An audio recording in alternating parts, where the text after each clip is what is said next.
So in this video lecture, we'll be starting with this numerical where we are, it's actually a differentiation between the two methods in which we are going to find the resultant using the vector approach. So the difference is that in the first case, we have been given with the coordinates to work with, and in the second case, we have these angles with which we have to work. Okay. So now the beauty of vectors is that you don't have to take signs of any force into consideration, because the vector calculations will take care of that. For example, this 150 Newton, we know that its left force or its horizontal force is in the left direction, which is actually negative. So we don't have to consider anything like negative or positive in this. We just have to consider 150 and 200 in their positive forms, and the vector will automatically take care of the sign conventions, because the coordinates that we would be using, they would be negative or positive. Similarly, here in this angle case, in this approach, if you take the angle from this positive x-axis to all the forces, then you don't have to take the sign into consideration. You just simply take this angle. For example, if I want to find the horizontal component of 150, then I will take 150 cos, let's say this is theta from positive x, so directly positive 150 cos theta, and according to the trigonometry, it will give you whether the answer would be negative or positive. But if you are using this angle, which is starting from the negative x-axis, then you will have to take into consideration the sign of that force. Okay, so let us start with this. Now we have to find the resultant using the vector approach. So we understand that the vector resultant is equal to summation of vector forces F1 plus F2 bar, right? So to find the resultant, first I need to find vector forces. Let's say this is F1 and this is F2. So I need to represent them in the vector format. Here the coordinates are given, and in the previous lecture we had studied that a force can be represented into its vector format if coordinates are given. This would be the equation. Okay. Now, whenever we are representing a force into its vector format using coordinates, the first question you should ask yourself is, it is going from which point to which point? So it is going from point O, the force is traveling from point O to point A, right? So the coordinates of point O will be your x1, y1, the coordinates of point A will be x2, y2. Okay, so similarly you just have to substitute in this equation in accordance with these coordinates, and you are going to get the answer. And this F1 is basically the magnitude of the force, which is 200 newtons. So we get something like this: 200 into 5, this is x2 and y2, x1 and y1. So x2 minus x1 plus y2 minus y1 under root of x2 minus x1 the whole square plus y2 minus y1 the whole square. You need to solve this term first individually, and whatever decimals you get by solving this term, you just have to multiply it with the inside brackets, these two terms. So after solving, you will get the vector force F1 as 171.4986 I cap plus 102.8992 j cap. This is your vector F1. Similarly, you have to find vector F2 also.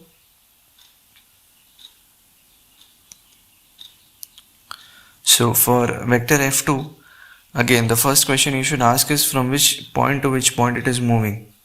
It is moving from point O to point B. Therefore the coordinates of point O will be x1, y1.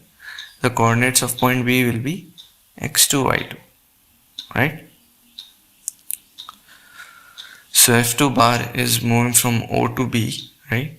So its equation will be 150 into x2 is minus 2, x1 is 0, plus y2 minus y1 j cap, and when you solve this, you will get F2 bar as minus 55.7086 I cap plus 139.2715 j cap.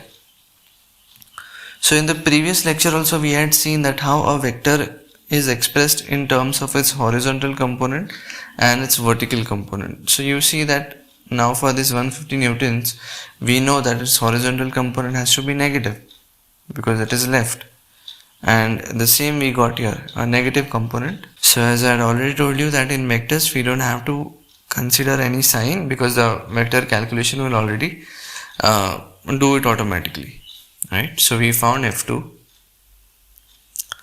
and as I told you in the beginning that resultant, the vector resultant is f1 bar plus f2 bar, that is the summation of two vectors. So when we add two vectors we will have to add their I components and we have to add their j components together. Then you will get the resultant as 115.79 I cap plus 242.1707 j cap. Okay. Now when we are working with angles, so again we understand that a vector has to be formed using a horizontal component and a vertical component of the force.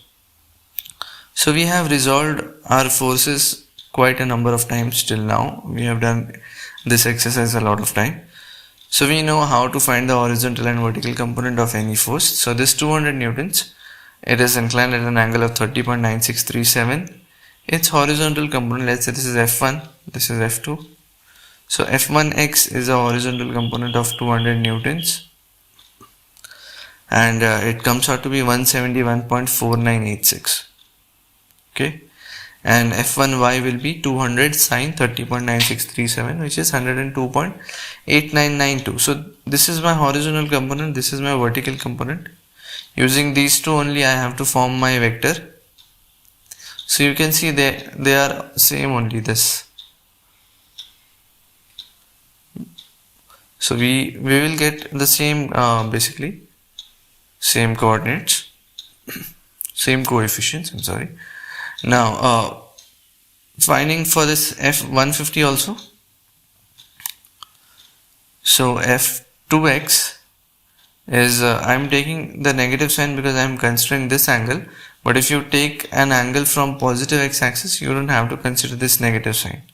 Okay, but since I'm taking this angle, see, if you take any other angle other than from the positive x-axis, you have to always consider the sign.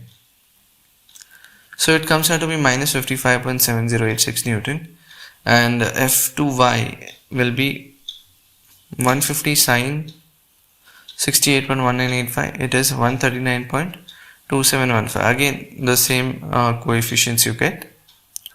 So from this horizontal vertical of F1 and horizontal vertical of F2 we can find the vector terms of F1 and F2.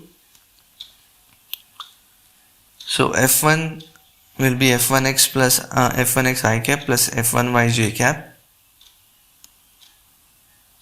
So we are getting the same vector, and F2 bar is also F2x I cap plus F2y j cap. Again the same vector as these two. So if we add them we are again going to get this resultant itself. So this was just a comparison between the two methods, how we have to use when the coordinates are given and when the angles are given. Now to find the magnitude of this resultant, we just it is simply, this is your fx, this is your fy. So r is under root of fx square plus fy square, which comes out to be 268.4287 newtons. Okay, this is your resultant. And along with the resultant we can also find the direction cosines. The direction cosines are given as fx is equal to r cos alpha x. This is alpha x is nothing but the inclination of our resultant with respect to the x-axis. So fx is 115.79, r we got 268.4287. So alpha x will be 64.446 degrees and fy is 242.1707, r is 268.4287. So alpha I get 25.554 degrees. Alpha y is the inclination of the resultant from the y-axis. In a two-dimensional case, alpha y will be 90 minus alpha x. So that way also you can find. But it is essential that we specify alpha x and alpha y, both of them.